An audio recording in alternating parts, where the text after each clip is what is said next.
ఈ విశ్వం 13,000 కోట్ల సంవత్సరాల కిందట ఒక కాంతి పుంజం ఒక్కసారిగా పేలిపోవడం వల్ల ఏర్పడిందంటే నమ్మగలుగుతారా? అందులో నుంచే ఈ పాలపుంతలు, నెబ్యులాలు, నక్షత్రాలు, గ్రహాలు అన్నీ వచ్చాయి. అదే బిగ్ బ్యాంగ్. ఆ పేరును ఎందుకు జరిగిందో, ఎలా జరిగిందో, ఖచ్చితంగా ఎప్పుడు జరిగిందో ఎవరికి తెలియదు. సరే, జరిగిందేదో జరిగిందిలే అనుకుందామంటే ఎంత తెలివైన మానవులకు కూడా ఈ విశ్వం ఎన్నో చిక్కుముళ్ళు, సవాళ్లు విసురుతుంది. వాటిని విప్పడం మన వల్ల కావట్లేదు.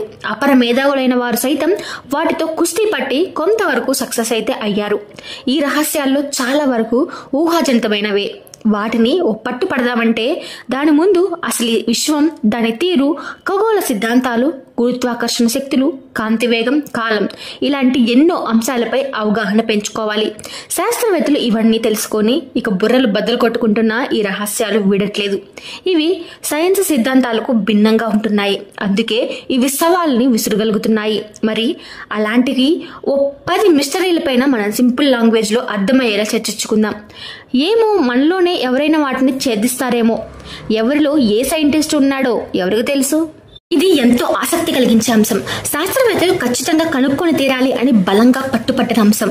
కానీ మిస్టరీ వీడట్లేదు. విషయం ఏమిటంటే, మన విశ్వంలో ఈ నక్షత్రాలు, గెలాక్సీలు, పాలపుంతలు, గ్రహాలు ఇవన్నీ కాంతితో ఉంటాయి కదా.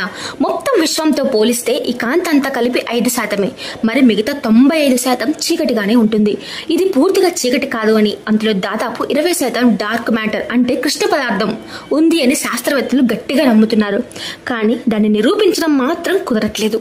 మనం దాన్ని చూడలేకపోతున్నాం. అందుకే అది మనకు అర్థం కావట్లేదు. ఈ పదార్థమే గెలాక్సీలను పట్టి ఉంచుతుందని భావిస్తున్నారు. డార్క్ మ్యాటర్ ఉంది అనేలా చాలా అంశాలున్నా అది ఏది, ఎక్కడుంది, ఎలా ఉంది అన్నది తెలియట్లేదు. మీకు దీని గురించి తెలిస్తే ఖచ్చితంగా కామెంట్ చేయండి. అలానే వీడియో కొంచెమైనా ఇన్ఫర్మేటివ్గా ఉంటే లైక్ చేసి సబ్స్క్రైబ్ చేసుకోవడం మాత్రం మర్చిపోకండి. Thank you for watching.